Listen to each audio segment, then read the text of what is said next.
And welcome to our Unreal Editor for Fortnite Build Along show. Sit back, relax, and build with us. I am your host, Tina, and today with me I have our three wonderful builders today. We have Josh, Christian, and Evan. I'll go through and have each of them tell us just a little bit about themselves, get us all warmed up here.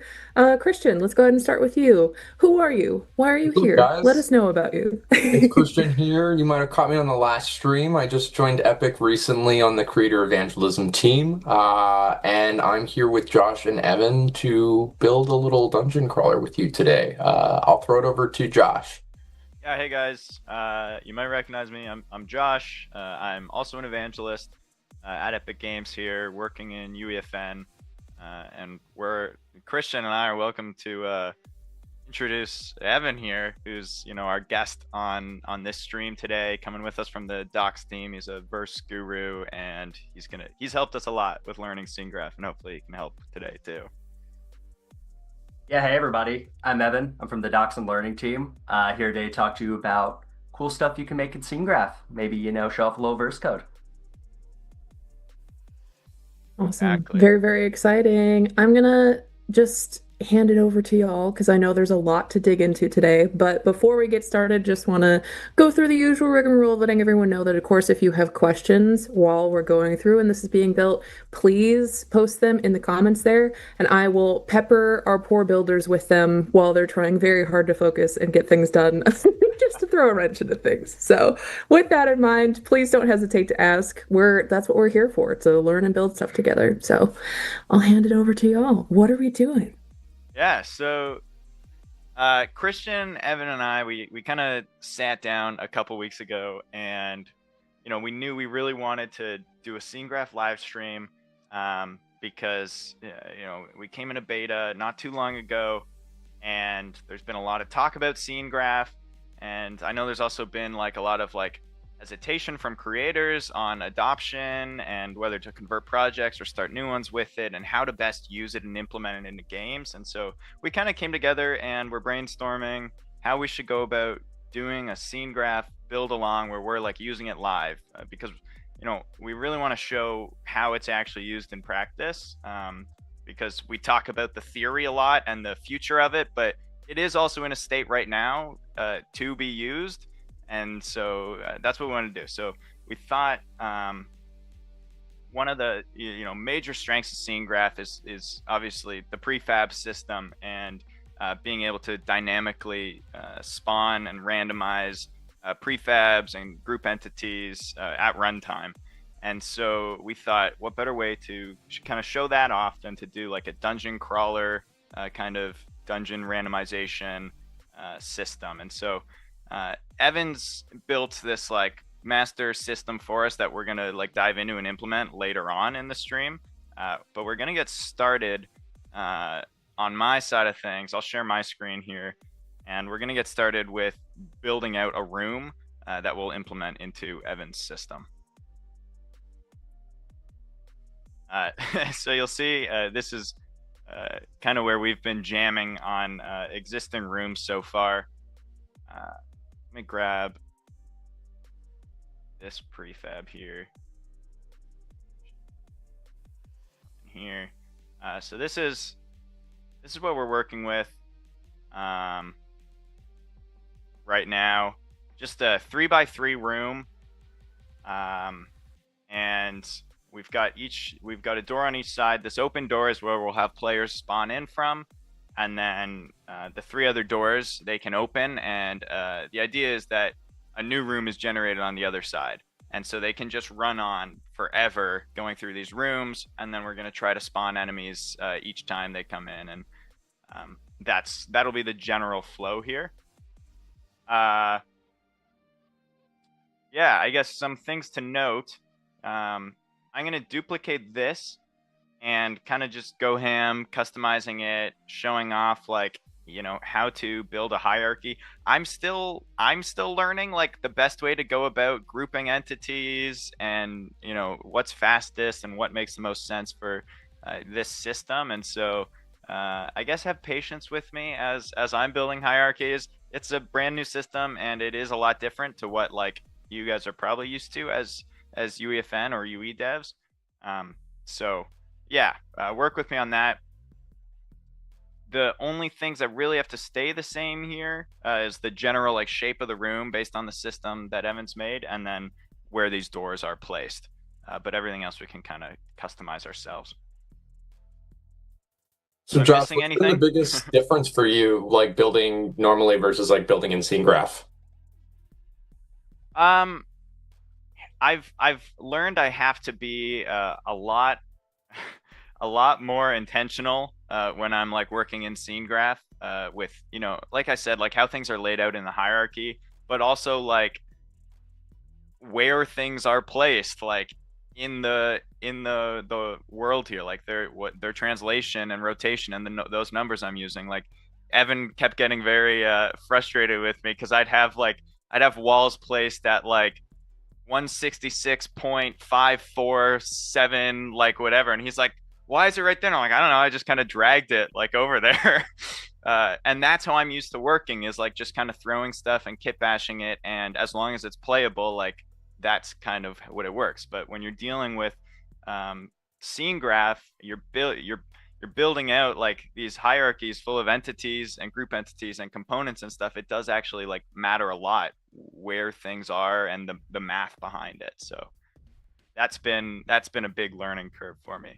And also like naming things.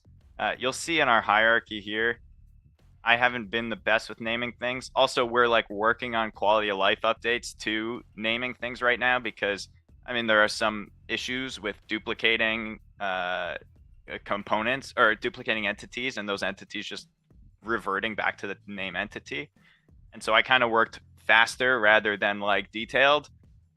But I recommend like being intentional with how you're naming things, because it does help, especially when you're working with the team. That's interesting. So it is like there's definitely a mentality shift when it comes to building through this pipeline, is what I'm hearing. 100%. And there's a lot of things that are easier, and where like I've gone like, oh, it's really great that this is an entity and I can just swap this out and it'll keep its location and it's like super quick. I'm just dragging, dropping from the content browser that I've loved. But there's also been things where it's like total like shift, and maybe feels a little slower than some other UE workflows. The good news is like that's not intentional. We're just still building the product, and the overall goal is that like it is much faster. So, if you guys are experiencing that and have feedback, I know our scene graph team would love for it to go in the forums, and they can keep track of it there. Yeah, as an organization freak, the hierarchy like really makes me happy. I like to see everything with its parent. It's good stuff. Yeah. Okay. Let's get started. I'm intimidated. I'm out You of my got it. element here, guys. I'm gonna be honest, but it'll be good. Learn to love the scene graph, Josh. You got this. I know. So let me out of here first. Ooh, This was while you are setting that up, yeah, actually, just a super quick one to throw out there because yeah, it's a yeah. good question for kind of kicking us off. Someone asked if the scene graph approach, like what is the big reason for you for potentially using it over traditional kit bash approaches for those that might be more used to how you were doing things before as well. Yeah, I mean, I think like the easiest way for me to show this off is like literally just to do this. That's huge. Like just having buildings and stuff that you've already made and set up in your content browser, that not only in edit mode you're able to just drag and drop in.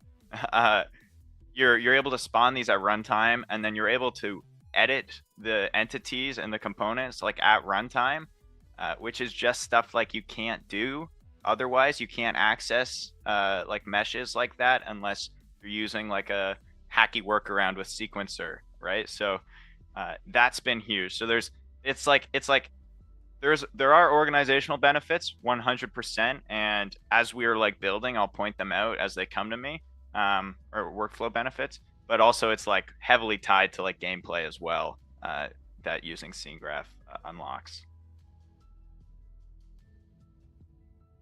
All right. So quickly before I convert one of our other rooms, this was another room that we made that we were really trying to get to work. For whatever reason, we couldn't. It's like it was off-centered.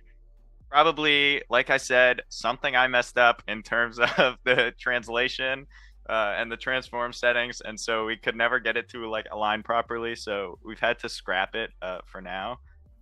But the idea was to have two rooms and then one we made now and be able to switch. Okay, let's go back into our prefab editor here. And you guys are gonna notice this gray plane here that's kind of in the way. That's like 0, 0, 0.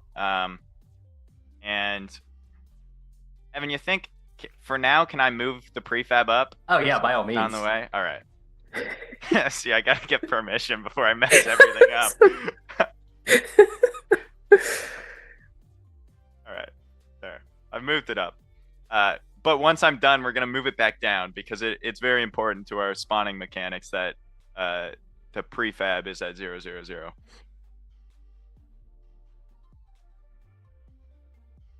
You'll also notice in the prefab editor, there's no like real-time lighting, and so it's like super dark in here, even though I have it as a lit. If anyone has a solve for that they found, let me know, but I don't think that's a thing right now. Which might mean like as you're working as an artist in Scene Graph, you might find yourself saving and checking it out in the level just to get a better understanding of how it works with the lighting and the skylight. Like there's no skylight in here, and so yeah. Evan, we have a floating door here, by the way. Yeah, that's one of the things about having to organize your hierarchy very intentionally. Because if you introduce rotations in parent objects, those can carry over to all the child objects. So you have to be very careful about how you set things up at each step along the hierarchy, because it could be very easy to get lost. Yeah. You have this massive swath of entities. I don't know. I'd like to think that maybe it just goes to a surprise room somewhere. Or it could be like oh my gosh, I'm totally blanking on the name of it, but there is that very well-known estate that has doors that just go to absolutely nowhere or the one in San Jose? Yes. I know exactly what you're talking about. It's one of those. That's Winchester Mystery House. Yes. Check it out, people.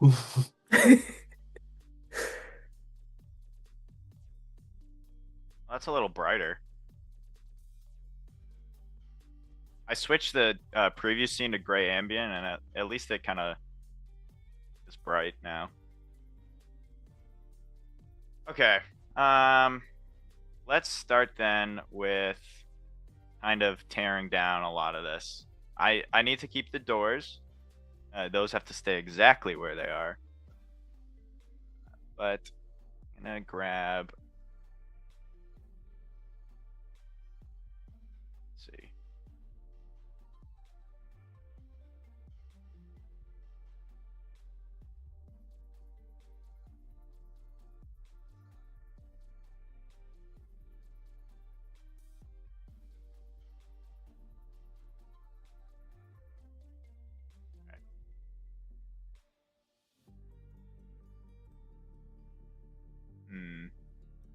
Okay, we lost the door frame there.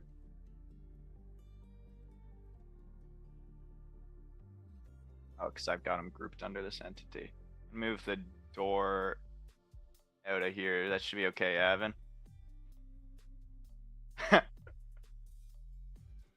Yeah, that should be totally good. All right.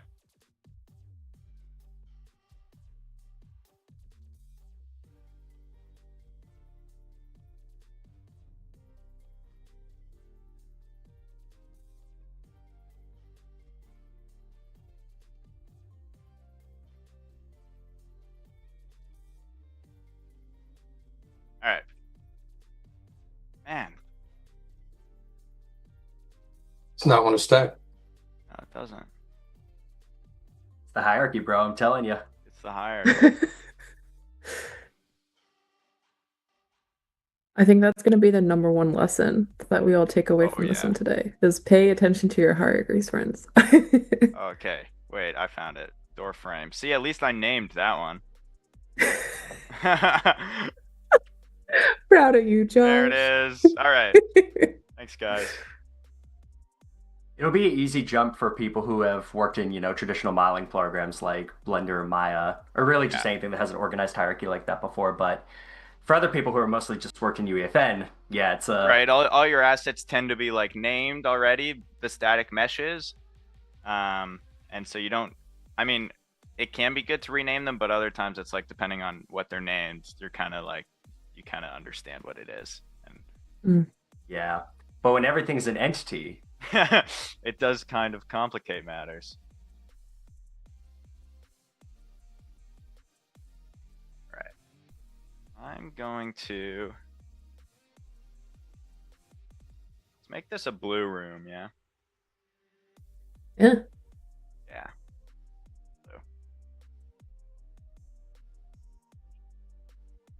We'll go into here, environment, and structure.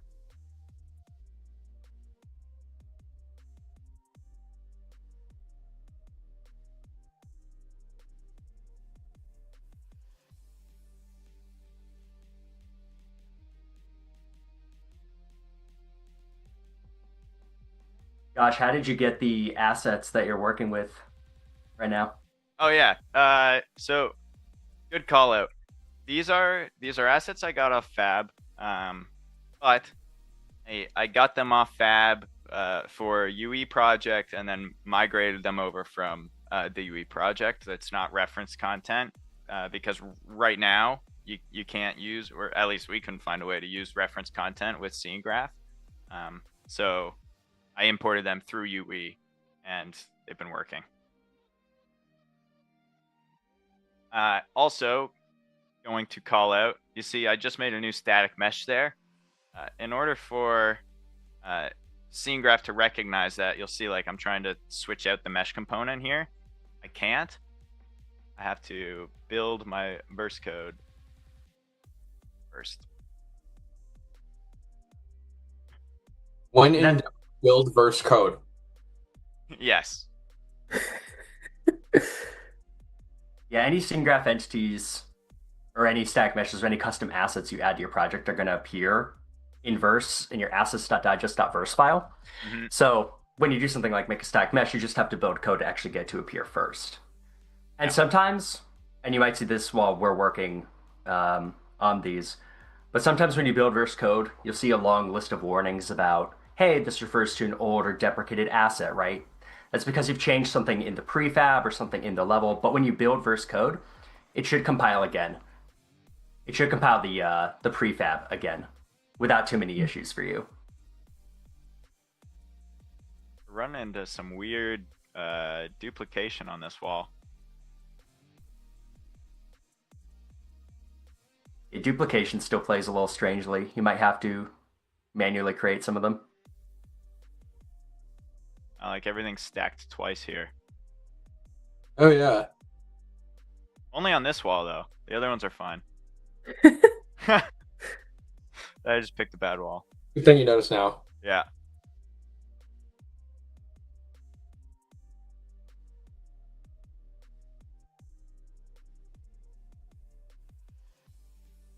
I mean, I'm just gonna call it out because you're watching me do this all one by one.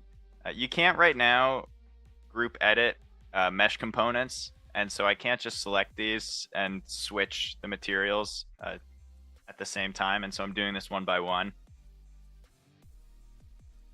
That's another quality of life thing that, I mean, hopefully we fix. I've given the feedback.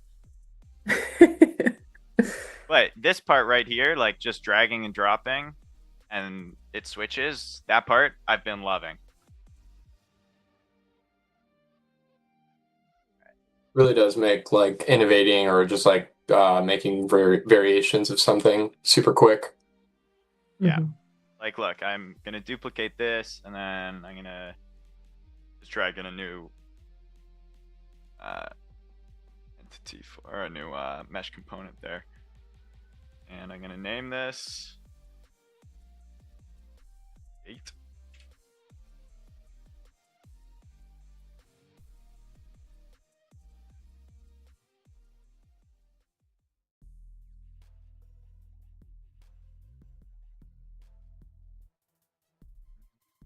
Yeah, I like you're saying, anything that's as new as Scene Graph is, anything that's in beta or is not on full release, right? There's going to be pros and cons, bugs, issues, things that do pop up. So, especially while all of you are playing around with Scene Graph too, just kind of repeating the same point that Josh made earlier, please post about your experiences and feedback and stuff that you experience or may have on the forums so that it can get collected to just continue to improve on the tools and get them closer to the idealized final version that we all want.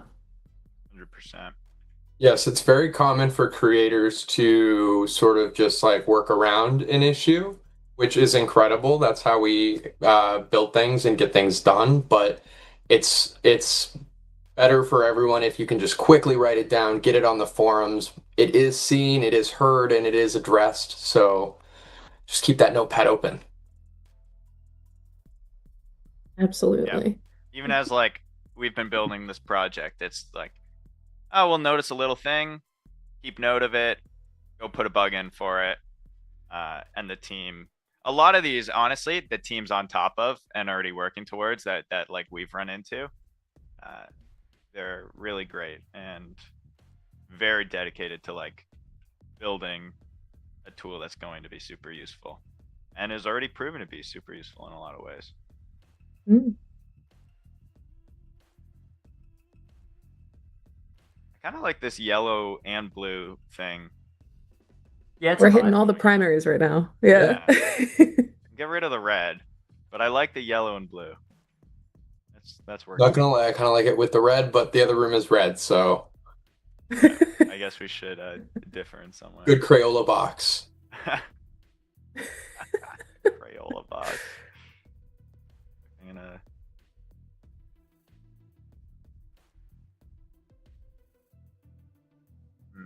Okay, wait. What do you guys think? Yellow backdrop, blue. Blue. Ooh, Yeah, I'm thinking I blue. All right. I agree.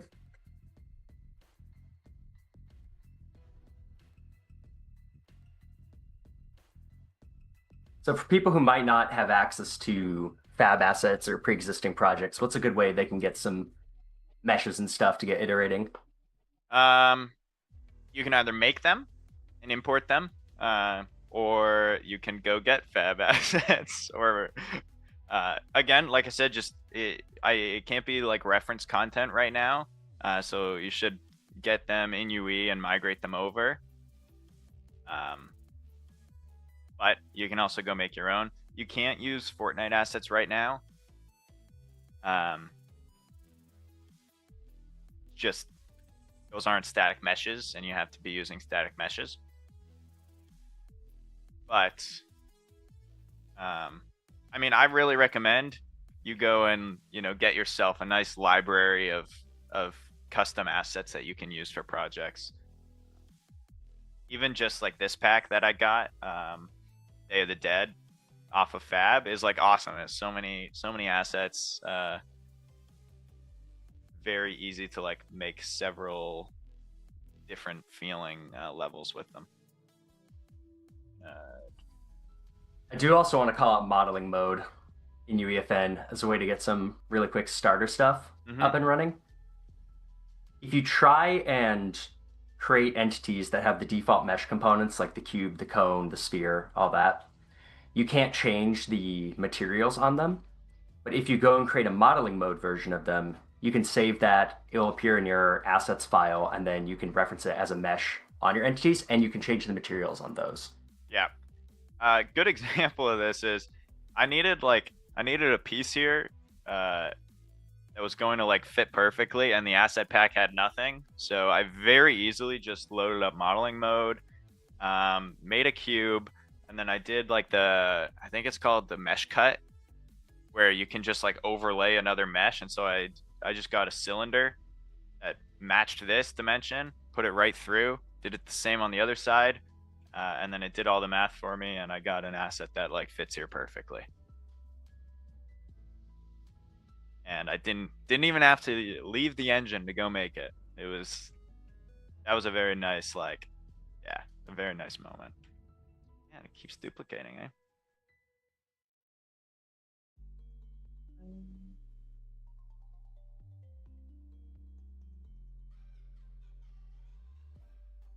Yeah, I like that. Maybe I have to shrink this a little.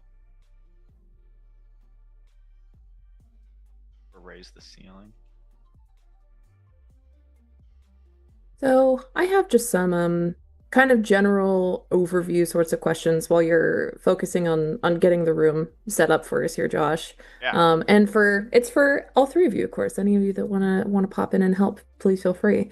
But I'd love to just kind of talk a little bit more about scene graph in general and what it is, especially maybe for those who aren't fully familiar with what this is, what the process is for it, how it's different from building in UEFN traditionally and all those kinds of good things. Yeah, I can take this. I'll give you the whole company spiel. But SceneGraph is basically the new system for UEFN. That's kind of the future system that we want to build the metaverse on top of. It moves away from what most people are used to in UEFN of working with creative objects, creative devices, actors in general, if you're used to working in Unreal Engine, in favor of a entity and component system, like what you can see on screen there, where every single object in the world becomes an entity, which is basically like a blank container. It's a box that has nothing in it. It doesn't even have a transform when it starts out, so it actually doesn't have a place in the world. But since every single thing is an entity, that gives you a blank slate to work from. And you can add data and behavior to entities with components like the mesh component, the transform component, lights, any number of other built-in things, custom verse code that you write yourself. There's a lot of different things you can add to basically customize and make objects in a compositional way rather than the way you're probably used to in UEFN of let's link all these devices together so I can kind of get the behavior I want. It gives you a much greater degree of customization over what you're making. Well said. You're well And said. I know I'm like doing a lot of replacing mesh components right now. Give me a second and I can start making some from scratch. The light example is my favorite because it kind of shows off like the hierarchy best of components into an entity, into a mesh entity. Like it shows that off really well. I'm just gonna finish this base here though.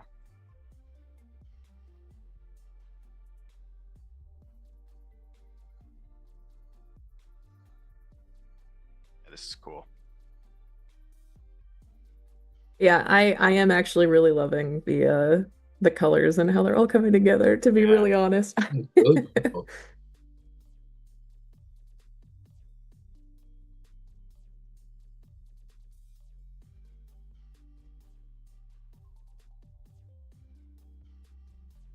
All right, Evan, how mad Yes, would you be if I duplicate this wall? Good luck. No, I think it looks good. Go for it. All right.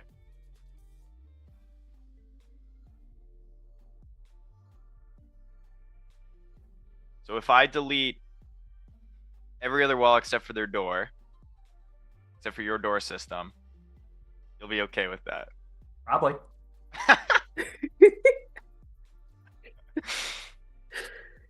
Thank you so much for joining us today, Evan, where we decided to put you on hard mode. It's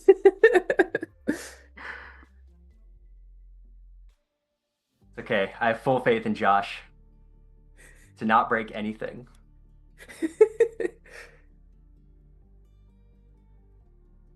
All right.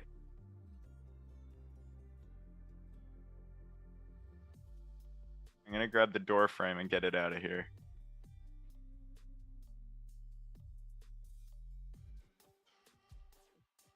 Oh, that door frame's in the wrong spot anyways. That down.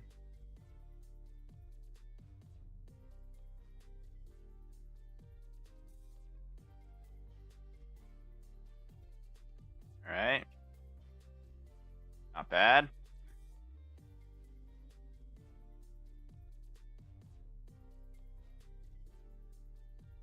All right, and I'll delete this. I'm trusting the process, and it's looking promising. Yay. So far, so good.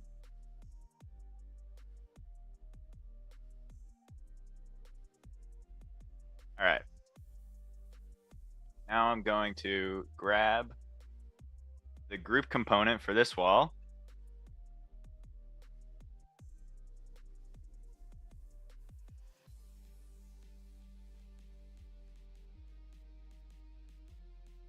Grab the wrong one.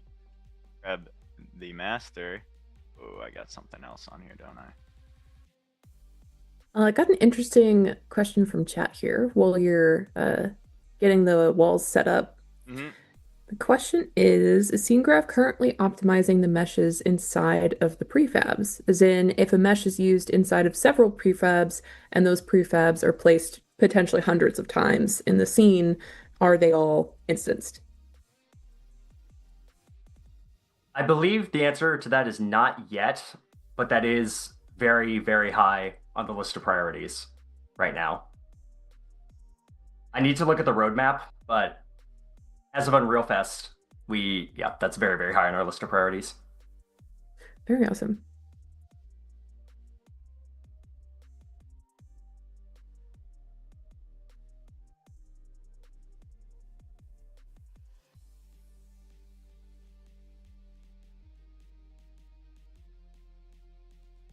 Was a great question as well. Also, like I said earlier, if y'all have questions, don't be shy. Don't be shy with us. Toss them in chat there. We are happy to tackle some stuff.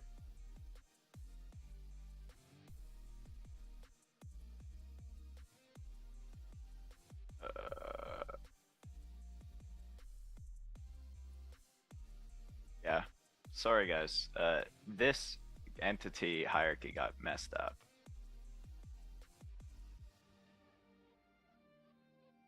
Not the hierarchy. Our one rule. I mean, the title of these is Build Along. This is You are watching me build.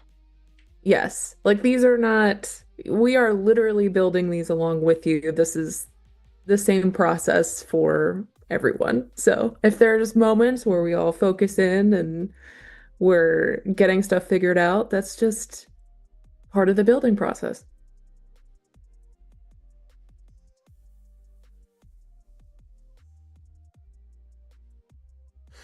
Josh, do you have a idea of like kind of how this room will differ from what it was originally? Like, what's your vision here?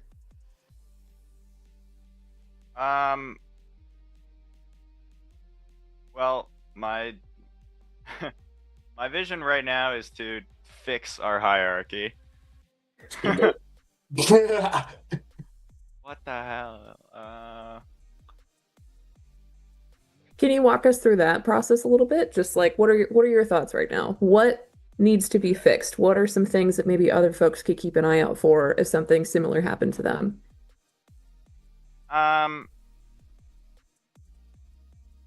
I mean, keep an eye out. The idea is that this wall should be its own group, right? The issue is this one got brought in somehow. Very likely, it's just because we had a lot of people jamming on this prefab trying to make it work. Got a little messy, but it's okay. Nothing that can't be cleaned up. That's right. So I'm going to move this down here. Even more so than regular UEFN, when you have a lot of people collaborating on one project, it's important to make sure you don't step on each other's toes when you're working with large prefabs. All right, there we go. We're saved. Yay! Which you could say is good practice. It's all part of collaboration, right? Mm-hmm. Another general good practice tip that comes up from this whole process is when you're grouping entities under under other ones, like for instance, we have a group for the east wall, north wall, south wall, all that. Just be very careful on if you're doing anything with rotation or scale at any point during that hierarchy. Only the childmost entities should be rotated or scaled, because if you do it on the parent, it's going to rotate absolutely everything. That is definitely good to keep in mind.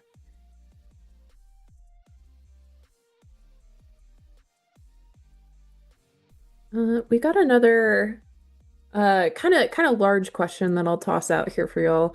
But someone's curious, what are the largest benefits of the scene graph system in your opinion? Would you say it's performance, optimization, versatility? And even if it's different between all three of you, I'm curious what your thoughts are. Take a shot, Evan. Yeah, for me, honestly, it's the fact that I can run verse code from verse components like during the game. So I can make platforms that spawn and then move on their own. I can make rooms that spawn their own enemies. I can do all sorts of different things that were either extremely difficult or impossible to do with verse beforehand. In a much more performant way, honestly, performance is still one of the biggest benefits at the heart of scene graph and something that's going to keep being improved over time. But especially on the verse side of things, just being able to run verse code, not have to set everything up before the game starts, gives me a lot of freedom and flexibility to develop things how I want. Totally. Everything's like kind of compartmentalized. Like it's really easy. Like this has this and this is the functionality it comes with. And once it's in, it just works. Um, Mine might be a little unique and different, but as someone who came from a different platform, the way Scene Graph sets up hierarchies is a lot more familiar for me. So I would almost say that if you're growing your team and you're trying to recruit from places that might not, people who might not be super familiar with UEFN, Scene Graph might help that transition process be a little smoother because I feel like the hierarchy system is just something that is a bit more common other places. How about you, Josh? Yeah. Mine, I mean, I agree with both of you completely. As someone who doesn't use verse, doesn't use verse too much, I can't really I guess I can't really say that's my favorite part, but in theory, that is my favorite part. Is how you can use verse to tie it in. For me, won't have much effect. For everyone else I work with, totally. For me, I really like I said at the start, I really like the prefab system. And of course I'm still getting used to laying out the hierarchies here and everything.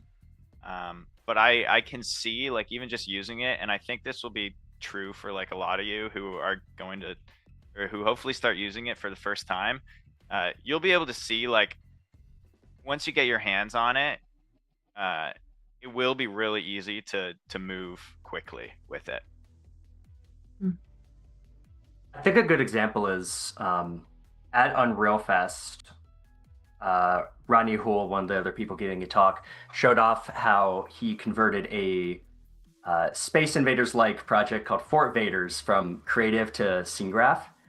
And it unlocked a lot for him because each of the different, y'all know how Space Invaders works, but each of the different enemies that move back and forth, because they were all prefabs that had their own verse components and behaviors, they could be added to the scene dynamically. They could be removed from the scene dynamically. They had animations that played when they were hit that were independent of any other verse device telling them to do that. It was just the entities themselves. Same thing with the player, little starship they could move back and forth. They could fire missiles. Those missiles, again, were their own prefabs with their own verse components, running their own code. Which is extremely hard to do with devices.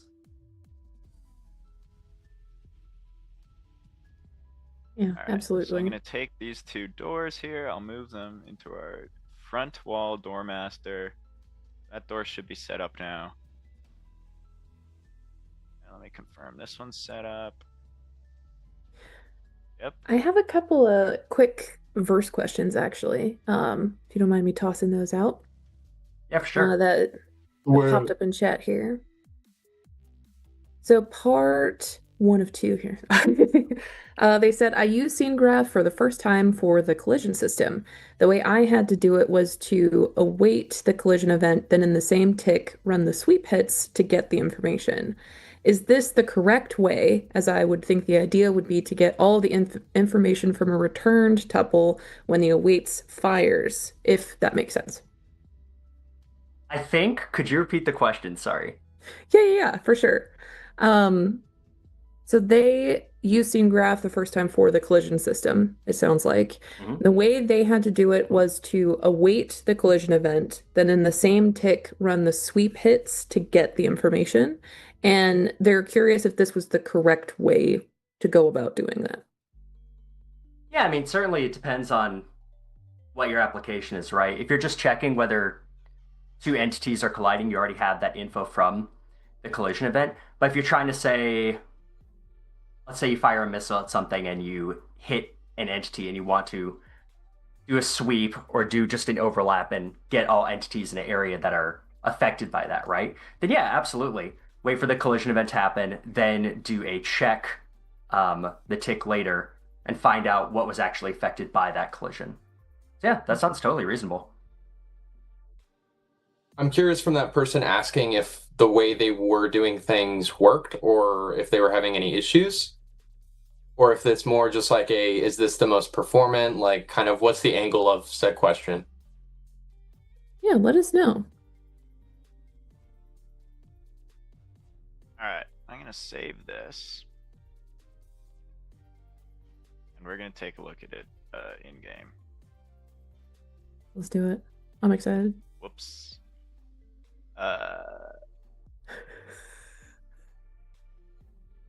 Well, that looks great. Yeah, it Bad does. news, I forgot to duplicate. Or no. I mean, that's all right though. I should just be able to revert this, duplicate, and then revert that asset.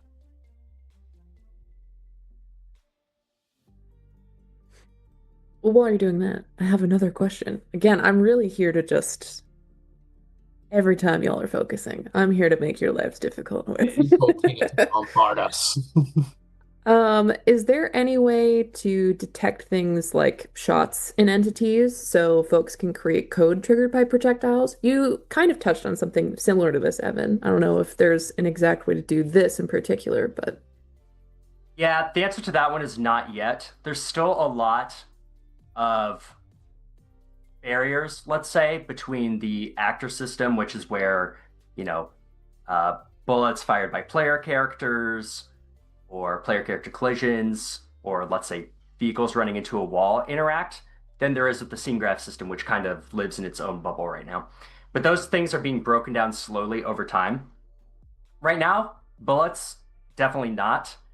There are things you could do depending on your application. You could do a raycast from where the player is looking and find out if it collides with an entity to try and simulate that, right? Although if you have like a grenade launcher or something, it wouldn't work. But for hit scan projectiles, that might be an option for you. Right now, it's kind of working within the limitations, get creative within that. But like I said, those barriers are going to be broken down over time. yeah, for sure. All right. Look pretty good so far. There's obviously Yeah. some holes in the wall, but I'm liking the colors. So Me now, too. now, Very Art Deco kind of. now what we're gonna do, if I can open up the scene graph. Web editor, there we go. Now what we're gonna do is, I'll switch. Set. There we go. Let's get rid of these. And we'll make something else from scratch here for our lighting. We use these in the other room, it's kind of tired. So I'll drop these. I've got a group entity. You'll see here, room interior. And I mean, I deleted everything in it now. So what I'm going to do, I'm going to add our first entity. You'll see it's empty. There's nothing there. So I'm going to add a component. I'm going to do a mesh component. And for now, I'm just going to click cube here, and we can replace it. Pop open my content browser.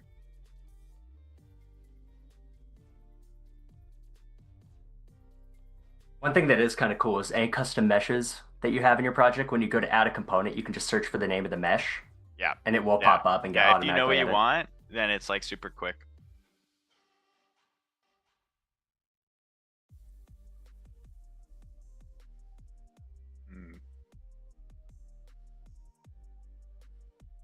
Gotta figure out a way to light this room up. I'm thinking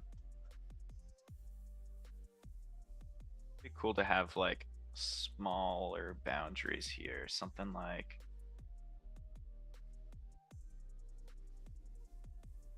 out of the ground. Ooh.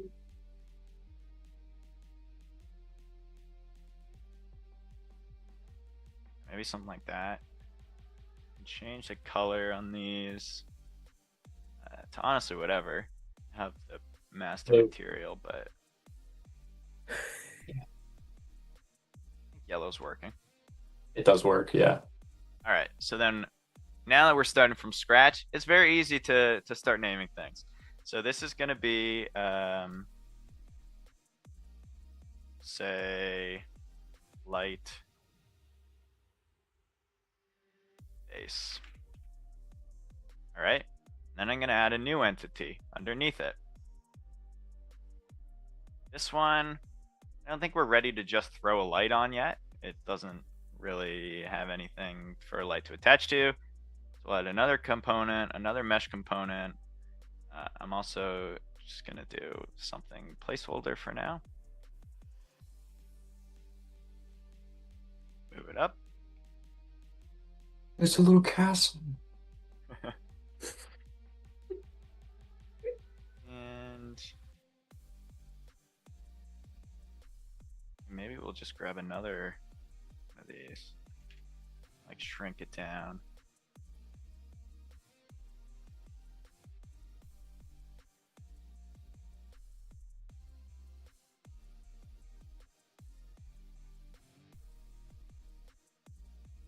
I'm seeing the vision. Yeah. The pillar of pillars. The pillar of as pillars, chat has decided. Exactly. Oh my gosh, this material won't change for me. Weird. Maybe that's Anyways, just how it's meant to be. maybe it really wants to be a white pillar. That's fair enough. We'll call this pillar. And then we'll create another entity. We'll grab another mesh component. Now it's small. And let's check out what lights we're working with here. This awesome asset pack. So that's the wall lamp I was using in the other ones. There's also this one. It's tiny. Oh, it's kind of fun though. I do like it. Fun. Let's drop this.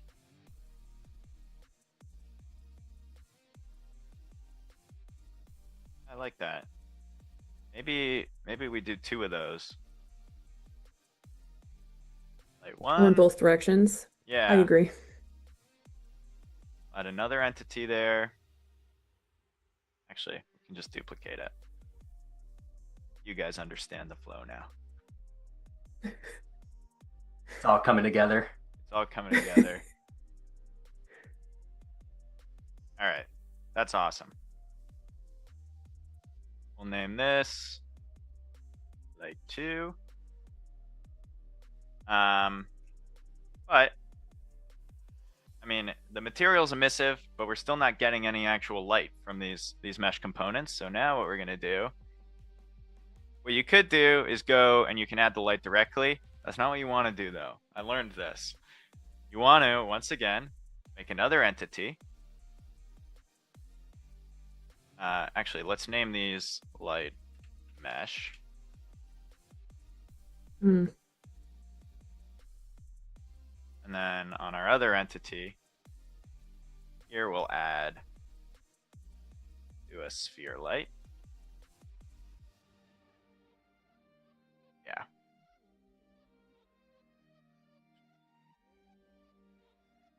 Warmer.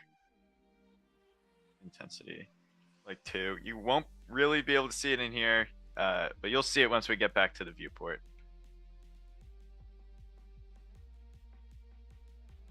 And How does that feel, Josh? Like kind of building something where you can't see the lighting until you go back. um, it feels. I mean, I've given the feedback to the team, and they're aware of it. Okay, cool. Yeah, I think ideal scenario is like you have like real time lighting in here, and it looks like it would, because as an artist, it does make you kind of have to save and go back and see how it looks and go back and adjust. So hopefully that's something we can smooth out. All right. A workflow Oh, yeah. that can be helpful for people as well, by the way, is you don't have to work fully within the prefab editor. You can build out a prefab in a level and then save it. Yeah. Or rather, build out what you would save as a prefab in the level and then save it as a prefab. Yep. That's kind of what I was doing initially. So I remember once I did start using the prefab editor, I was like, oh, where'd my lighting go? But yeah, both work. Quick question for you, Josh, just about the lights. Yeah. They're curious why not add the light component to the same entity as the light mesh? I totally could. So what I would have done had I not had 2 lights so close to each other, is, I mean, in theory, you'd like actually put the light with where the light source is coming from, and then when you want to move the light source, that moves with it. If it's a part of the master entity, and not the light mesh, you'd move the light mesh, and the actual light wouldn't move with it.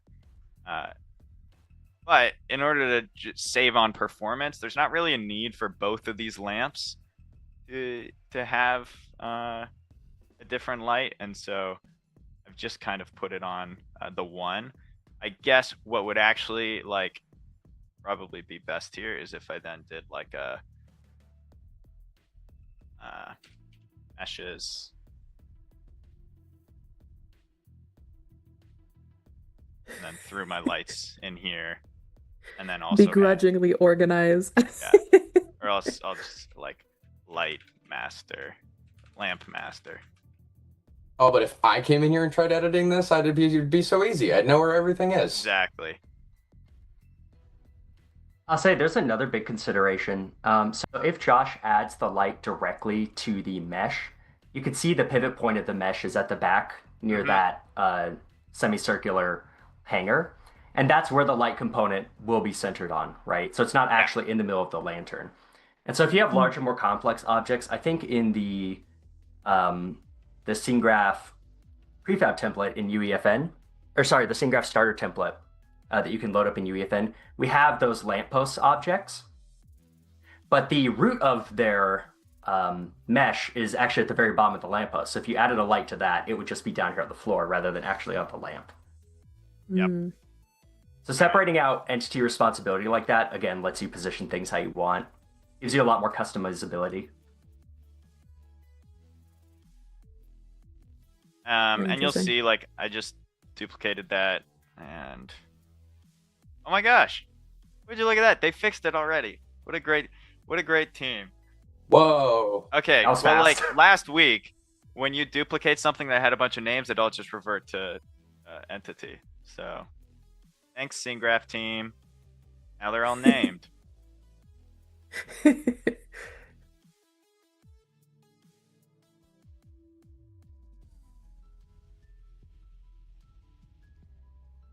All right. I'm gonna just close out some of these gaps here, and then we'll hand it over to Evan to turn this into a mode. Oh, that's exciting.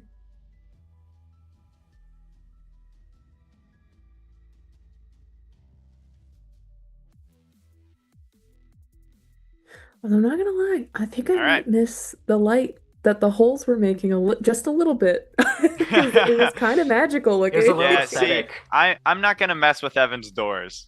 I've learned not to mess with Evan's Yeah, no, don't doors. touch the doors. That's why I'm not filling those holes. That looks pretty good in level, though. Yeah, that looks pretty good. Still got some holes, but Great work, Josh. should be good enough. All right, Evan, you can take from here. All right. Just checking your changes to kick it over to me. Oh, yes.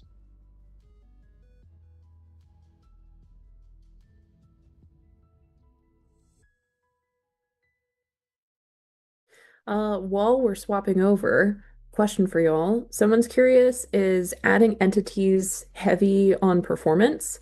Can we add a ton of entities freely without worrying about performance, or what are some of the limitations here?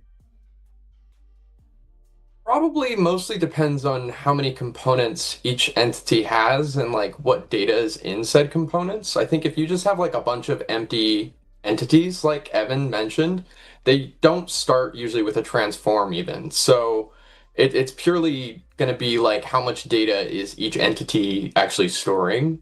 If you've got a ton of components in a ton of entities, I mean, Evan, correct me if I'm wrong, but that's probably when you'll start to see some performance issues. Yeah, no, you're 100% correct. The goal is to have entities be as lightweight as possible. Right now, they're even um, they're even heavier than we want them to be. But again, it's something that we're going to keep working on over time. But if you just add a blank entity to the scene, right? Since it's not actually parented to the scene entity, and sorry, I probably should have covered that before. Every entity in your scene is grouped under this one root entity that you can't really see right now, that sits at the very top. But when you add an entity to the world, it's not actually parented under that. It's not parented under that simulation entity. So when you create an entity, you have to go and parent it under that to get to actually show up first. So there's no harm in actually creating a bunch of entities, adding components to them, but then not adding them to the scene until you're ready. And I will actually show off a tiny bit of that with my code. And I think I'm actually ready to share if you want to kick it over to me. Awesome. There we go. All right. So there's going to be a lot to explain, but I'll take it step by step. So, like Josh alluded to, we had this idea of making a dungeon crawler, right? We wanted it to be, okay, what can you show off that's cool from scene graph prefabs, right? What kind of thing can a prefab be? It could be a room in a dungeon. You know, you go up, you interact with the door, you spawn the next room in the dungeon. It can be some random orientation, some random configuration, that sort of thing, right? So I'll show you what this looks like in level first. We'll get to the good stuff first before I jump into really heavy on the verse code. Show you how we did it. Yeah. So this is a basic starting room, right? Spawn here with the player spawner. This is all just gray boxed, made using meshes I made in modeling mode. Just to keep it super easy, super duper simple. We go to the end of the room, and there's this floating entity here. This has a interactable component, so you can interact with it, right? And this mesh component that you can't collide with, you can just walk through. But it's just going to show you where the exit of this room is, but it's also going to be where the entrance of the next room is. So I walk up to it, I hit interact, boom, next room spawns, right? So now we have this tiny little room. Go up to the next one, boom, next room spawns. Keep going. Up, this one turns left. Keep going, keep going, keep going. Oh, that's so fun. Right? And by going like this, you're just continually creating new rooms, adding them to the scene. Here's a T-junction. We could go either way, right? We could go that way. We could go that way. Just keep going, right? All these different prefabs. And this is just like the most basic model of it, right? All I did was make a little square and put entrances and exits on them. But you can fill this with whatever you want, right? You could put enemies in it. You could put traps, moving platforms, puzzles, any sorts thing. So it's a lot, but I'll show you how we did it. So Let me end the game here real quick.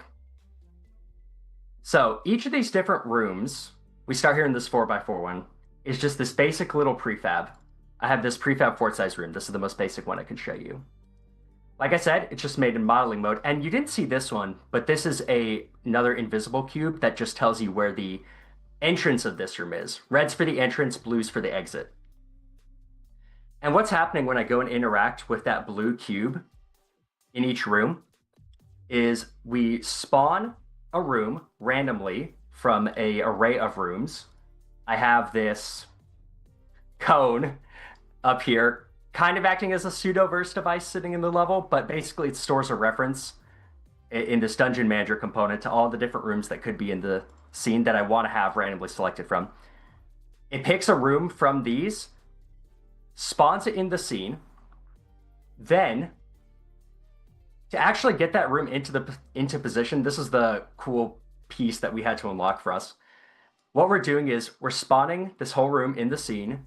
We're then immediately creating an entity, moving the entity to where the entrance is, right? So we make a blank box, we move it to right here. We then parent the entire room under this new anchor entity dynamically, and then move the anchor to where the blue cube is in the previous room. So on your screen, it looked instant, right? We just spawned it in the right position, but what we're actually doing is spawning something, parenting it, we're manipulating the hierarchy in UEFN dynamically, and then moving that entire thing into position. So I also have a couple different variations, rooms that turn left, rooms that turn right, key junctions, a 4x4, that sort of thing. Super easy variations on the same concept. All right, let me show you the verse code for this. There's going to be a lot to talk about here. So before even starting, it's kind of important to consider, you're working in scene graph, right? You want things to be independent from each other. You want entities to be responsible for their own data, their own behaviors. So you start out with a lot of questions about how you want to structure this content, especially because you're not really working with a verse device in this. So I started out by defining, okay, what's an abstract idea that we can do? We have an abstract dungeon room. What does each dungeon room have? Well, whether or not it contains enemies, right? The physical bounds of the room. I'll show you what this is used for later, but basically I'm just saying how far it extends in all three directions. An array of enemies that should spawn in the room. And then this function we're using here to construct and return the room. You might be asking, I have that array of different rooms I can spawn, right? But how am I actually defining what room spawns from what? Like I said before, prefabs show up in your assets.digest.first file. So each of the different prefabs we made show up here. So here's the fort-sized room I made. Here's Christian's room. Here's the 3x3, all these different ones. And here's the ones Josh made, the prefab room 1, all that sort of thing. There is a caveat though. So if you want to reference these prefabs as editables, either in your verse devices or in your components in level, you need a way to get a direct reference to this particular object in your assets file, right? And the way we're doing that is, like I said, I have this abstract dungeon room, and I'm subclassing from it for each of the different prefabs I have. Each of these different subclasses just has a function that constructs and returns an option that contains the particular prefab that we're trying to build, right? So I have a simple room, it makes prefab fort size room. A simple dungeon room L, it makes prefab fort size room L. I say fort size room, by the way. I'm going to use that word a lot, but I'm just saying that it's stuck to the grid. It's 128 by 128 right. by 128 in every direction. So that's how we define all the rooms. Then I went and built this room spawn component because I really want it to be player walks up, they interact with something, next room spawns. I didn't want it to be on a timer. I didn't want it to be all at once. I wanted it to be something that was dynamic. So we have this room spawn component. It sits on the blue cube in each of the different scenes. Or sorry, on each of the different blue cubes in the scene. And what it does is when it starts simulating, it checks whether there's an interactable component on that entity that it's attached to, and subscribes it to this on room spawn signaled function. And the reason I'm using events here, because this on room spawn signaled is a event. Sorry, On room spawn signals a function. I will signal an event later. When you're dividing out entities and their responsibilities in scene graph, think about the dungeon room you're working in, right? Is it the room's responsibility to spawn the next room, or is it like a manager's responsibility to spawn the next room, right? You wouldn't necessarily want to be playing a game, you step on a switch, and that switch is the thing telling everyone else, hey, go do this, hey, go do this, hey, go do this. The switch should talk to some manager that's actually responsible for overseeing what's going on in the game, right? You're dividing up responsibility based on what's appropriate. Some of it's vibes, some of it is just good programming practice, but it's kind of a bit of a shift that you have to get used to in scene graph of just letting things be responsible for themselves. So even though this is called a room spawn component, it's not actually the thing spawning a room. So when someone interacts with the interactable component, this on-room spawn signal function gets called. We check if there is a dungeon manager in this global map that I have set up. I'll show you in a bit. This dungeon manager component up here is just referencing this global weak map, so I can reference it from anywhere in my session. We check if we can get it. And if we can, we disable interactability, we disable the mesh, and we then signal this event. So we're saying, hey, I'm the room that we need to spawn from. Hey, dungeon manager, go spawn a room, please. We'll jump over to the dungeon manager now, but I also want to call this out right here. You'll see this a little bit. You'll see this room entrance component, room parent component, enemy spawn location, all these things. But they don't have anything in them. Why is that? Well, some of you might know that we have the tag component as a thing, right? You can tag entities with a particular tag, and then you can search for them based on that tag. But the tag component is still an experimental. So I want to show you guys a way to do what I'm doing now without having to rely on any experimental features. And so you can do like a primitive version of the tag component by just making a pretty much blank component class that has a particular name. So room entrance component, right? Because this is a component you can search for, you can basically use it like a tag. I hear that folks want to make the text bigger. I will make it bigger. Let me know if that's better. I can keep zooming in. We'll just keep going. Until it's just like one line. Yeah. All right. A lot of preamble out of the way. We will get to the actual dungeon manager. It's important. It's important context. Yes. Yeah. It's important context, and especially with scene graph, there's a lot of moving pieces when you're playing with verse stuff, even more so than what you're used to with devices. So it's important to be able to visualize it in your head and just get everything sorted. Yeah. All right. A lot of things happening here, but we'll go through it step by step. This dungeon manager component sits on a component in the level. In a sense, it almost acts like a verse device. It's just a thing in the level that's managing other things. But I don't have to treat it like a device. I could add or remove this from the scene. I could modify it dynamically. I could do a lot of different things to this particular entity that the component is sitting on. So we have this dungeon manager component. I can't show it off to you today, unfortunately, because there's a bit of an issue with how debug draw is rendering. But previously we were able to get debug draw to show off, while I'm doing overlap checks, while I'm doing sweep hits, let's do debug draw to show off exactly where that's happening. But I can't show that to you today, but if you see debug draw channel, that's what's happening. There's the room spawn event we described earlier, and then here's the array of dungeon rooms that we can spawn.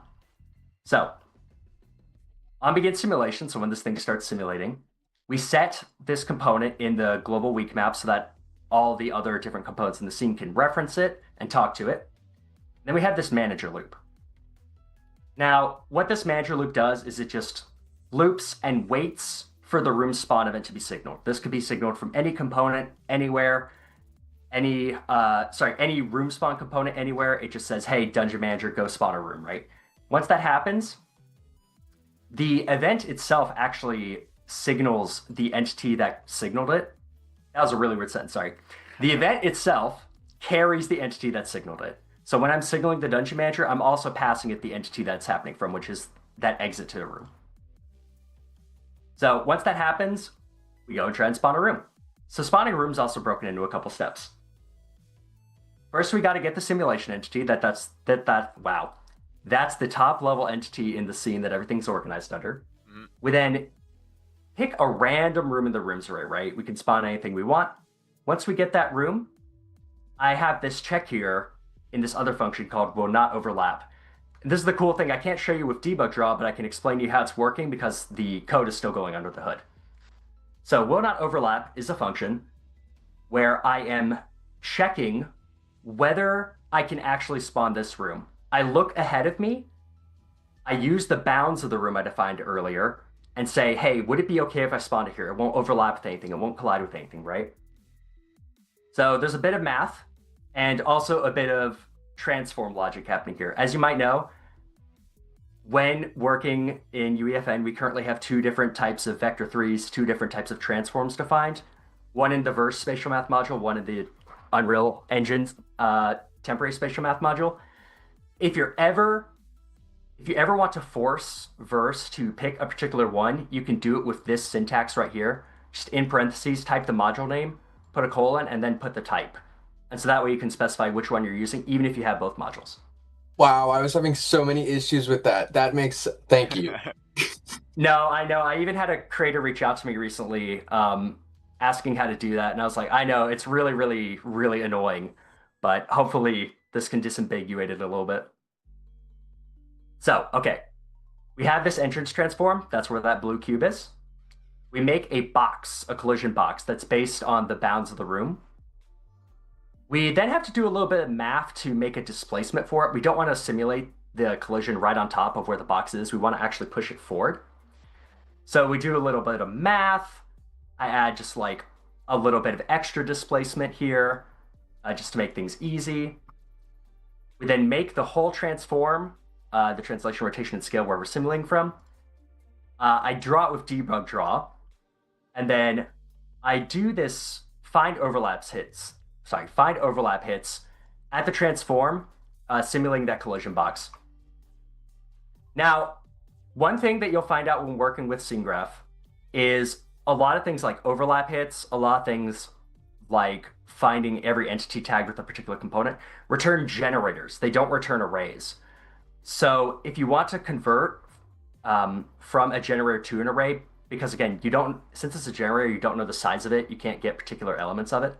If you want to make things easier, you can just do something like this, where I have this generator of overlaps, I have this array of overlap hits. I just set the array for iterating through each of the overlaps and then just returning it, and it just populates the array. Easy peasy. Easy peasy. Easy peasy. I know it's actually Get not all that, easy Tina? peasy. I think I got all that. Hey, everyone got it, right? Yeah, we can move on, right? No. No, this is so nice, yeah, because the generator doesn't really let you like find indexes and stuff, right? Yeah, the generator's a lot more limited because you don't really know what's going to be in it, right? It could be absolutely nothing. It could be a million different things. Yeah, it's mostly like just for regurgitating. Yes. Here it is. Yeah. So once we have that array, we're just going to return whether or not there's anything in it, right?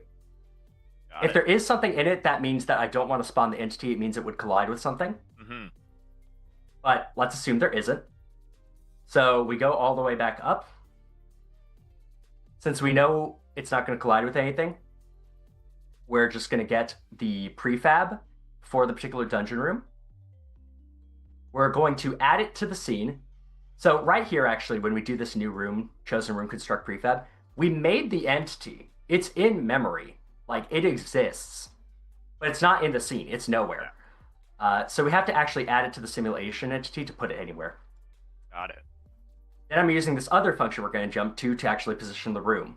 So I told you earlier kind of how it works. We are going to find the entrance of the room.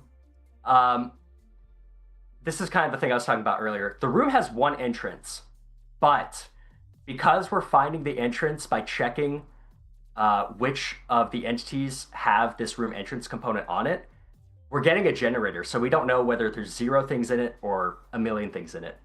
So we actually have to iterate through each of them. So even though this logic looks like it shouldn't be repeated multiple times, I'm going to have to do it in a for loop here to show this off.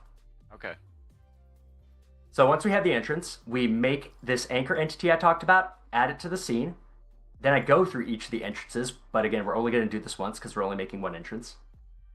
I'm going to move it to where the entrance of the new room is, add the entire room as a child of it, and then move it into position. And it will just pop up there. Great. That's it. It's pretty simple. IMO. Now I have other logic here for spawning enemies, and I'm gonna try and get that to work for y'all. I'm gonna try and show that off. But it follows kind of the same thing of when I spawn a room, I have these blocks that are tagged as like enemy spawn points. Mm-hmm. And I can either move the whole guard spawner there, or I can wait for a guard to be spawned and then move them to it. But Evan, that's enough yapping. I have Christian? a quick question for you. I'm just curious, like, just specifically with the room spawning, is there like a certain part that really was hard to get through, or anything that you were just kind of like, oh, that's interesting, that like people might be able to shoot past with your knowledge? Yeah, so I mean, I think for me, the part that took a really long time, honestly, was just getting the anchor to work. It's pretty simple in terms of code. And by the way, I will be posting all the code here in the EDC snippet repository after this stream, just so y'all can have it and just start testing with it. But yeah, figuring out how to do the anchor correctly did take me some time, but it's been such a massive, massive time saver for me now that I know it. And then other than that, honestly, this sounds really lame, but what took me the most time was just figuring out how I wanted to structure things. Like I could have just written the code and had it work in some like haphazard way, but figuring out how I wanted to structure all the different moving pieces together, yeah, it took me a while because you kind of have to swap from that UEFN mode of thinking to the scene graph mode of thinking. Yeah. I'm like, oh, should the room be responsible for this? Should the manager be responsible for that? All that sort of thing. Yeah. All right, my yap session is over. Let's try and get Josh's room working. Here we go. Might need to, yeah. Yeah, I'm gonna sync. We have time for questions, by the way, while this happens. Awesome. But well, now, that was. I was just gonna add, if Evan said he's gonna post this code to our snippets repository. So this next part is going to be very important because this is how you implement, your prefabs into said code, and throw everything together. But the nice thing, I was gonna say, the nice thing about scene graph is like, that's kind of like, yeah, you make the prefab, and then you can just plug and play into verse that's written to spawn said prefabs. Yeah, I was gonna say that these sort of like programmer art prefabs that Evan made would be super easy to convert into like something more polished and beautiful. It's kind of great for like doing the level design first and then taking that level design and just kind of replacing the meshes. Yeah, exactly. Yeah. Yeah, I highly encourage just gray boxing out, especially in scene graph. I highly encourage just gray boxing out your levels. Yeah. Whereas imagine like if we weren't using scene graph here trying to do this, replace all the work Evans did with like some other group of static meshes that we like, it'd be a whole other beast. Yeah, go talk to your artist and have them yell at you for a while. Yeah. All right, let's see it. All right, so room 4, the nice room Josh made for me. Mm-hmm. So I'm gonna move this back up to 0 just to make things easy.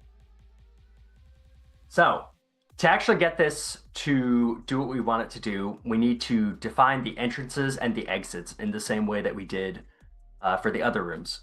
So I know over here we have our entrance because there's no door. So let's see how you organize this, Josh. So each door should be under a door master. Yes, including the entrance.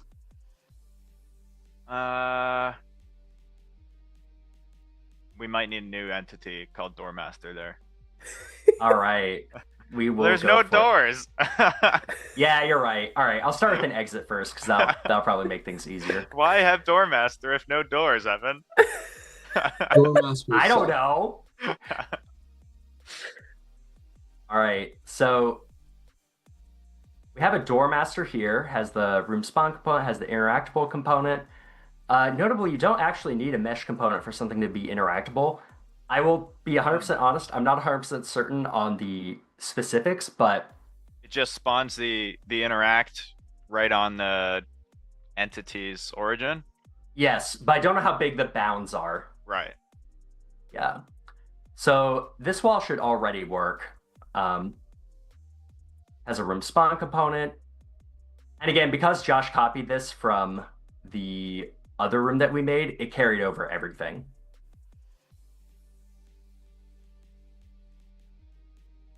Oh, where's this door? Oh, here it is. This one's actually the same deal. One important thing is the way I'm spawning these rooms is actually based on the orientation of the entity that has the door spawn component. So just need to make sure that this is pointing, yep, it's pointing in the right direction. And same deal here. Yep, this one's pointing in the right direction. So all we need to do is make sure that we have an entrance somewhere. All right.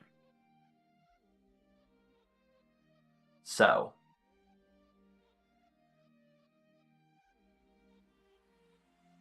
this just needs to be changed to a room entrance component.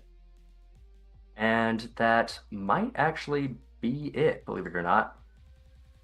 Well, that was easy.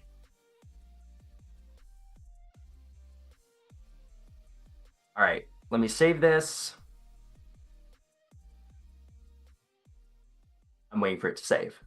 I'm not just pausing for a dramatic effect.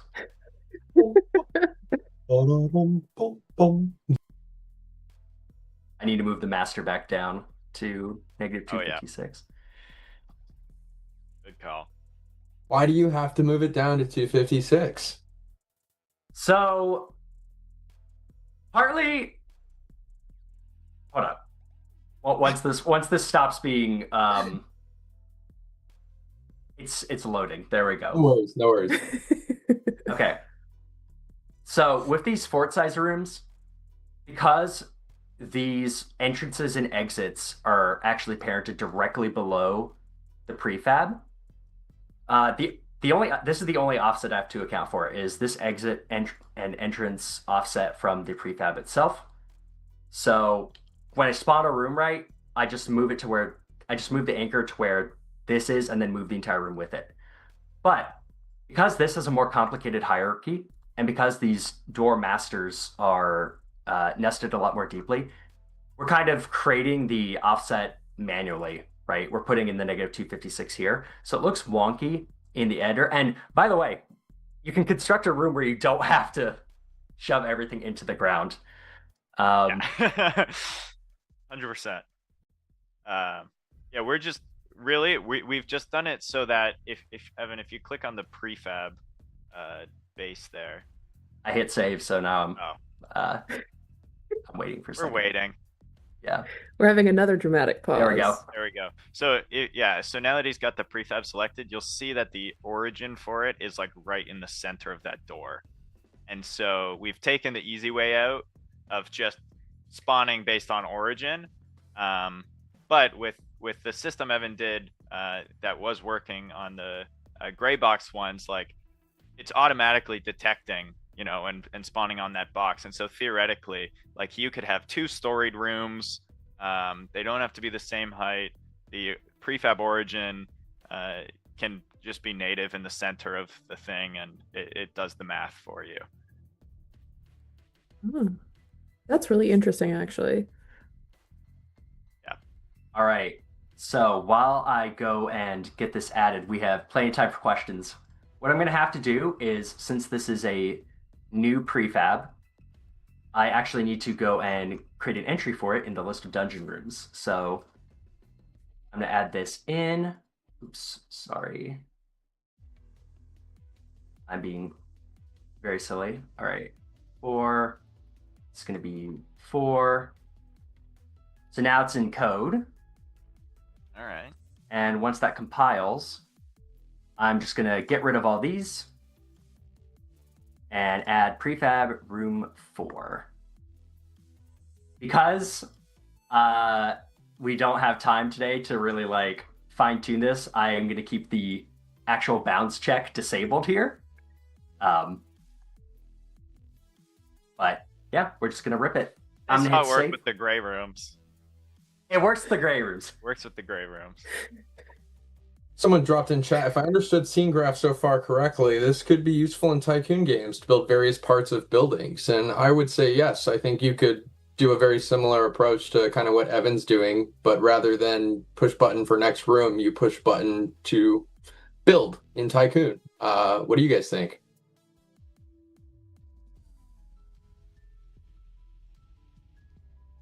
They agree.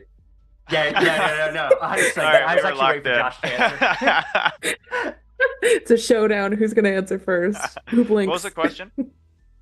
Mostly just using scene graph for tycoon games. So I would say like big yes. I think that's a good place to use it right now. No, tremendous. Like, honestly, tycoon games are the thing I've thought about the most next to dungeon crawlers.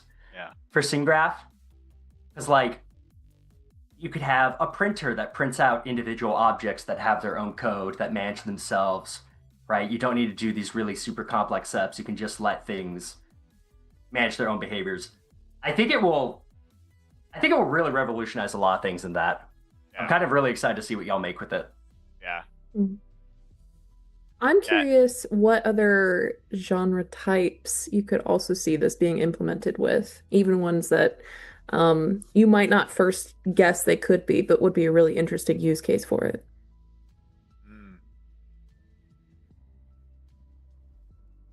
I think you could do like a lot of cool. I mean, we're seeing now like our random generation in a dungeon crawler, but it's not unique to like dungeon crawlers, right? Like you could have open world stuff that like has randomly generated buildings, prefabs, events, even like you're creating these pockets of like content that then you can sprinkle in really cool ways across like any genre.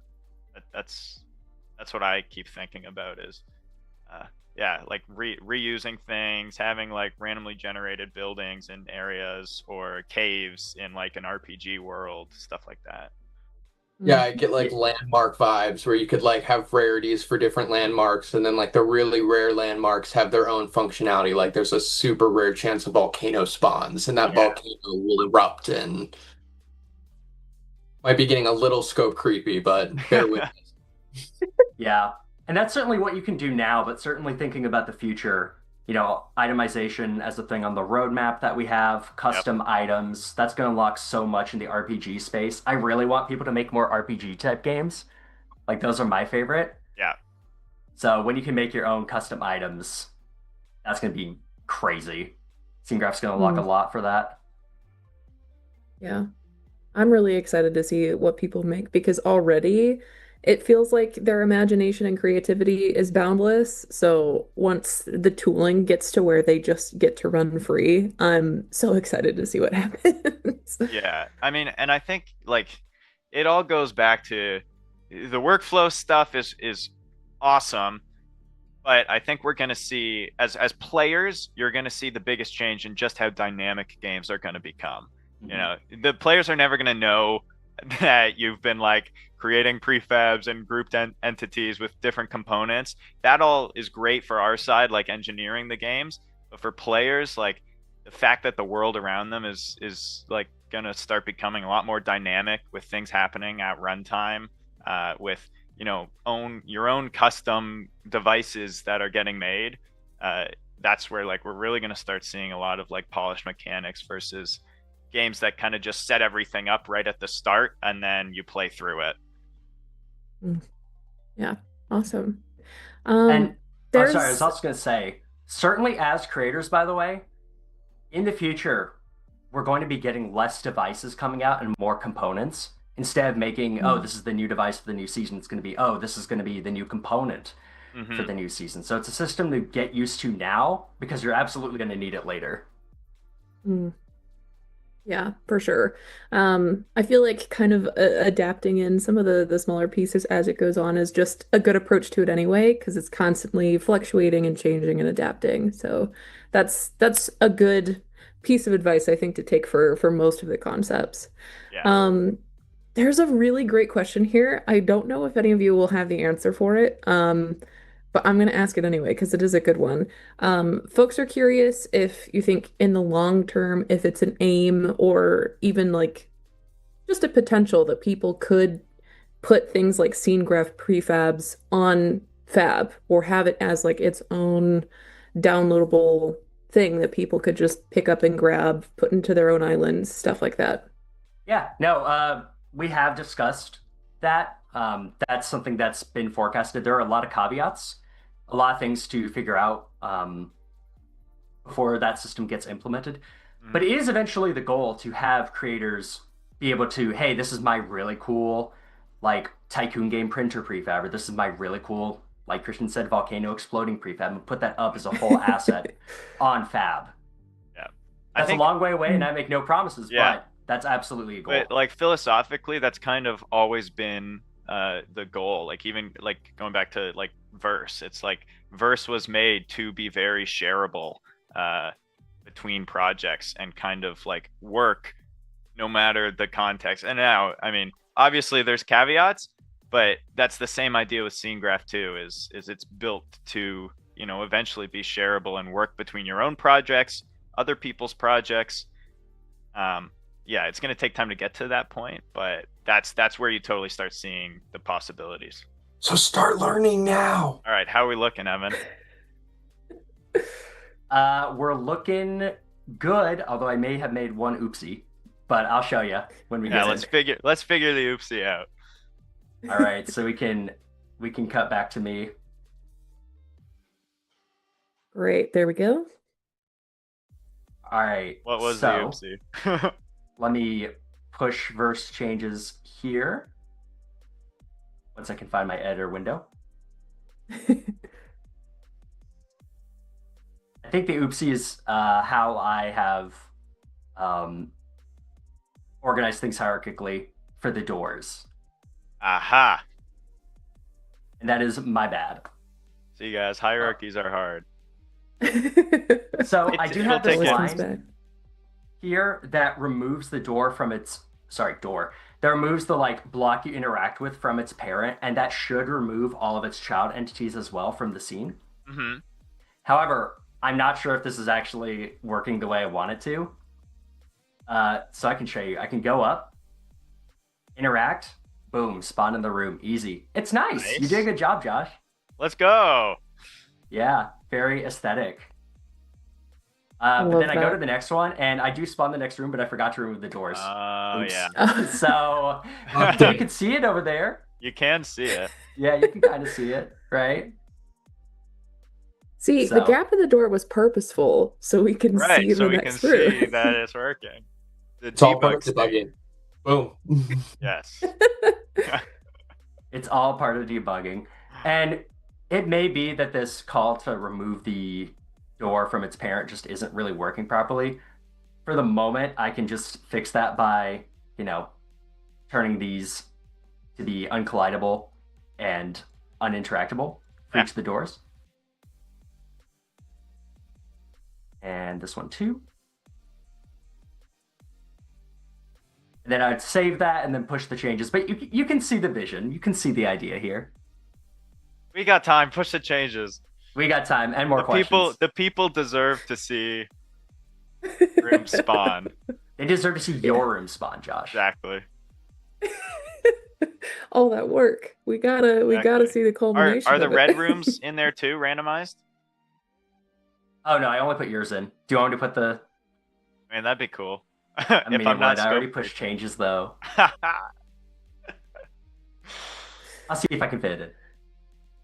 Yes, awesome. In the meantime, we do have some more questions for y'all, so it works out. There is one question they're curious about because we can obviously see the plane where the origin is at. They're curious if you can make that transparent or if that's just there by default. I couldn't find a way. I believe it could it's just there by default. I think it's just there by default. Like it doesn't even show up in the outliner.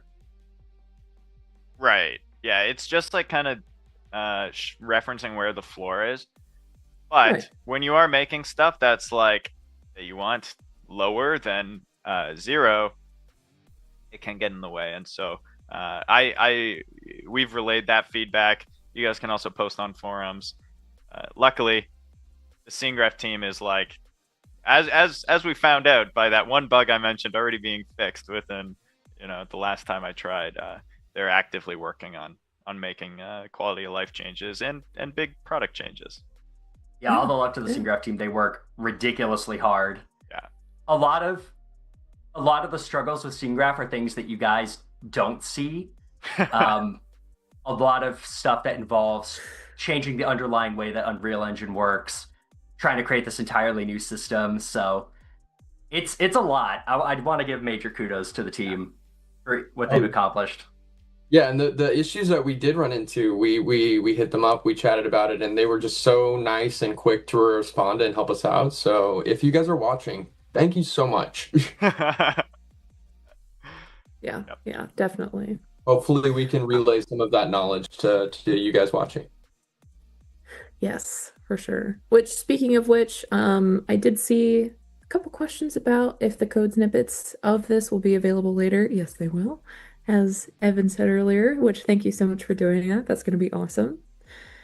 Another question I've got here for y'all.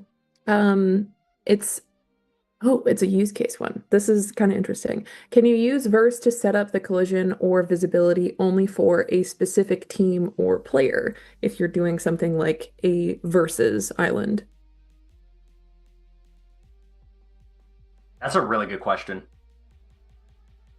I don't know about visibility. I'm going to check something for collision real quick. But that's a really cool use case. I like that. I like that too. Yeah. I I want to ask them a follow-up question of why, because I want to know what's prompting this, because that is a very, very interesting question.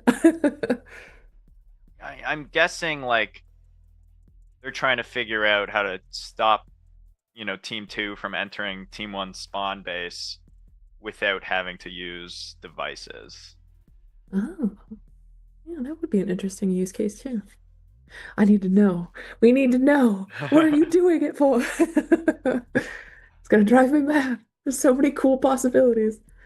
Yeah, I think right now, unfortunately, you cannot change it on a per team basis. You can change the collision profiles of objects, but you can't do it per team yet. It can't act like a barrier device just yet. Yeah. Mm, maybe one day though. That's what sounds Exactly. Like like. that's kind of the goal, right? Is that like instead of having to rely on device functionality to like make to like draw conclusions like that, if team 2 you can't walk through, uh we open that up into components and you can make those devices yourself. Like what we did with the light there. Instead of having to use the light device, you can now use the light actor, and we could make changes to those properties at runtime. Mm. Particle system component is in there too. Similar idea with like the VFX device. Another question I've got here. This one's kind of a big one, so take your time if you need it for the answer. But they're curious, what are the maximum limits of prefabs and entities, or if there even is one? I do not know what the maximum limit is. Now, granted, you can just keep spawning stuff, right? I don't guarantee your island's going to actually have any performance or, be playable if you do that, but you certainly have the ability to. Mm. I'm Yeah. curious too if they're asking it from a perspective of like just how many you can keep making repeatedly, or like per prefab or per entity, just what is what is the maximum of what you can do? I'm curious. I haven't found the limit yet, I'll say. Yeah, I'd imagine, and I actually have no idea, but I'd imagine it follows like a similar philosophy to just having Fortnite props or meshes or whatever. Like we have size limits in place, and we have memory limits in place based on performance on all the different platforms. And so you'll probably be limited in terms of those metrics and how well it's performing. But I wouldn't imagine it's like spawning NPCs where like you can only have 9 at a time or 90 at a time. Right. Yeah, there's definitely no limit. But again, I think you really can just keep spawning them until your game kind of melts. So do with that info what you will. Be responsible. Dangerous information we're releasing into the wild. Don't crash, people. Please don't. But think if you all do, the platforms that players are playing on. Yes, and how they vary wildly in capability. Test games on your phone. Yes, please test games on your phone. Tangent, but I've actually found that so useful. This has nothing to do with the stream now, but when you're making stuff and like you need another player to test, I just got like my personal account and I load it up on my phone and I hop in and then I test with 2 players, and it's awesome. It really is, I think, like a phenomenal way of testing, just because like that is going to be the lowest of the low. So even if people aren't playing on their phones, if it can run on your phone, that means it will run on everything else. Love that. I'm also a firm believer in picking one of your friends who has to be on call at all times. At any given point of the day, they just know they can be called upon. That's why I'm excited we got Christian on my team now. It'll be midnight at Christian. Can you hop on Fortnite for a sec? I gotta test something. I got you. I was on anyway. Yeah, see, it's perfect.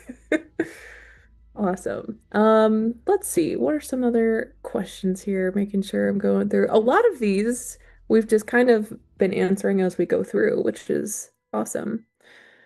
Oh, someone's curious what the rolling back bit was in the log. If I can speak. Goodness, I'm struggling.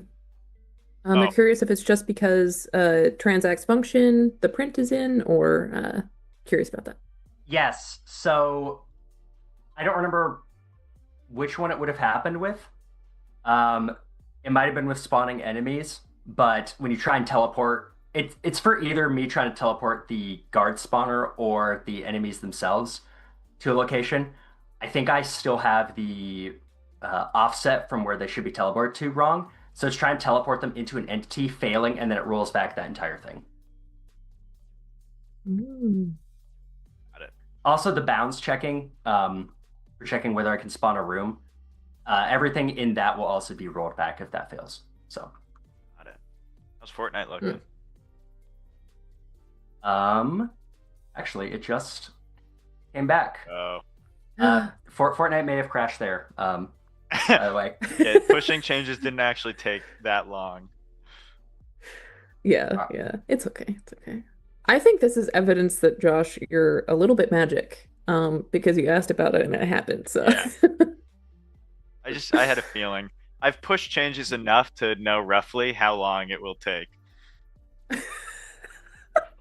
I can take one look at a project and determine how long pushing changes is going to take. 2 minutes, 37 seconds. Dude, he's done it before and he's been pretty close. I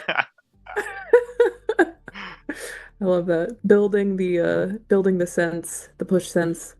I just had a quick question that I wanted to get to that I saw. It says, have you ever tested any LLMs and how accurate is it at writing verse? I just want to give a shout out to the docs team and go over to dev.epicgames.com/documentation. There is a developer assistant that they released for everyone, and it has been such a phenomenal tool for me personally as someone who is learning verse. So highly recommend it. It is really helpful. And it probably does verse best. Yeah, awesome. And I think it always comes with the caveat, of course, of, test the code. You don't just trust in it, but it's a good place to start and get like at least a baseline understanding of maybe where you can start with some of these. Yeah. We can kick it back over to me if you want to All right, let's see what happens. We'll see what it. happens. No, we can't. There All we go. right. Got it pulled up. So Josh added room 2 back in. So here we go. There we go. There's room 2. Yeah. Easy peasy. We keep going, and there's room 2 again.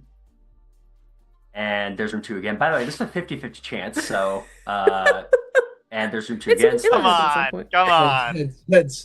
Tails? No, heads. Evan, we're going to the casino. We're going to keep going. Oh my God. We got to keep going until it happens. It's kind of amazing, actually. Where's this random number generator? I don't believe this. There's no way. Okay. Oh, you want to know why there's no way? I think I put the same room in. You had us in the first half. Oh, God. I did, didn't I?